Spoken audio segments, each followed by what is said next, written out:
Exactly how a whole generation is fundamentally redefining love, connection, and commitment in the digital age. Let's get into it. Here's our quick syllabus for modern romance. We're going to start with the end of labels, move into the situationship, decode the dating dictionary, look at the communication gap, tackle the art of soft launching, and finally, redefine modern romance. Section 1. The end of labels. We are literally watching massive generational shifts happen right before our eyes. Look at this data from Hinge and YouGov. 5% of Gen Z identifies as queer, compared to just 1% of millennials.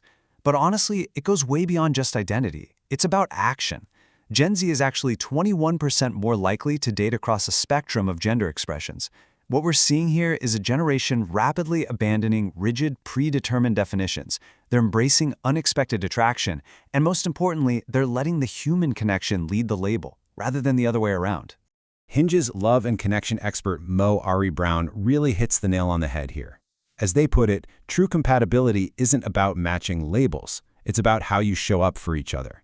You see, this generation isn't necessarily avoiding connection, they're simply redefining it. They're prioritizing emotional safety, mutual presence, and authentic alignment way over performative commitment.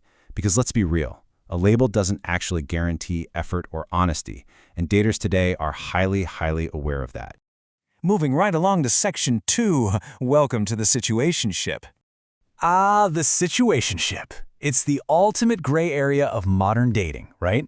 It's this space where two people interact, go on dates, and communicate exactly like a real couple. They share emotional and physical intimacy. But, and this is the absolute kicker, they completely lack formal accountability or any clear roadmap for the future. It's a setup that gives you the comfort of connection without the heavy demands of a traditional partnership. And honestly, that's highly appealing to a generation already completely burnt out by hustle culture and digital fatigue. Now, what's wild is how the situationship actually ties into some deep sociological frameworks. Academic research from RSIS International connects this whole modern dating behavior to sociologist Zygmunt Bauman's theory of liquid love. Bauman argued that in modern society, relationships are becoming increasingly transient. People are prioritizing their own personal autonomy and freedom way over conventional romantic expectations. So the situationship is essentially liquid love in practice. It's fluid, customizable, and inherently temporary. But listen, just because there isn't a label doesn't mean there isn't real pain when it eventually ends. If you find yourself totally heartbroken in this ambiguous space, relationship experts from SOS Safety magazine advise a few actionable steps. First off, make physical and digital space.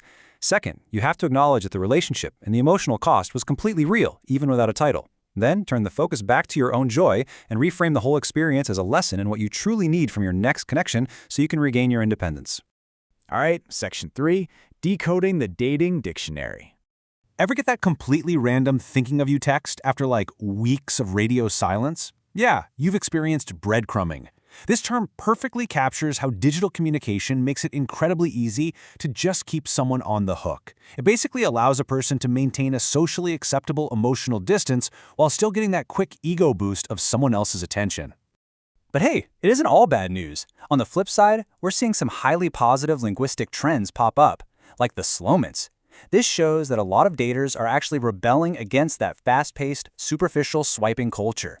Instead, they're taking their time to build something meaningful, heavily focusing on trust and establishing deep, genuine intimacy before they rush into any physical milestones. It's a total game changer. And then, of course, we have the broader digital slang lexicon. We've got zombies, people who seemingly rise from the dead to text you months after ghosting. Haunting, which is when an ex constantly watches your social media stories without ever actually speaking to you. Benching, literally keeping someone on the bench as a backup option. And mooting, where someone shows initial interest but never actually follows through with a real date. Now, these aren't just funny buzzwords, they actually function as psychological coping mechanisms. They give people a concise way to articulate the deep anxiety of digital intimacy, basically using humor to process the pain while entirely avoiding a beep confrontation. Which brings us to Section 4, the communication gap. So reports show that a massive 84% of Gen Z genuinely wants a deeper connection. But there's a severe communication gap standing right in the way. Look at this, 62% of daters actually believe they are asking enough questions on a date. But when you survey the people sitting across from them, only 30% agree. It's a huge disconnect. People think they're engaging, but their dates are walking away feeling entirely unheard and unseen. And that hesitation to truly engage brings us to a phenomenon that I think almost all of us can relate to, the vulnerability hangover. You know the feeling. It's that terrifying dread you get the morning after a date where you maybe shared a bit too much about your fears or your past. You feel entirely exposed, you second-guess literally every word you said, and you just panic about what the other person thinks of you. But here's the best part. The hard proof shows that our fears are mostly just in our own heads. 52% of daters felt ashamed after being vulnerable. Yet, only 19% actually felt uncomfortable when their date was vulnerable with them. So, the absolutely crucial point here is that people aren't avoiding depth because they don't want it, they are just completely terrified of how their honesty is going to be received. We are all craving this deep connection, but everyone is just waiting for the other person to be brave first. Okay, let's jump into Section 5, the art of soft launching. A soft launch is the strategic, highly subtle introduction of a romantic partner to your social media followers. Instead of a clear picture of their face, it's a cryptic photo of 2 coffee cups on a table, or an arm casually resting on a steering wheel. This tactic is brilliant because it allows individuals to just dip a toe into public coupledom. It perfectly balances their desire to share their life authentically with this deep protective instinct to keep the actual identity of their partner hidden from the internet's scrutiny. The psychology behind this is absolutely fascinating, and it's heavily rooted in sociologist Erving Goffman's theories of impression management. Our social media profiles are basically curated stages. The soft launch is a way to test the waters of audience approval without risking total humiliating embarrassment. Young people today have seen the messy, viral, highly public breakups of older generations. The soft launch is a protective measure. It satisfies that human need for social validation while essentially keeping an exit strategy wide open just in case things go south. You can almost think of the soft launch as a form of exposure therapy for digital romance. Couples are slowly building their comfort with public scrutiny through these very carefully curated steps. First, it's just shadowed silhouettes. A few weeks later, it graduates to cropped hands holding drinks. And only when the relationship feels completely safe and totally secure do they finally proceed to step 3, the full, undeniable face reveal. Finally, Section 6, Redefining Modern Romance.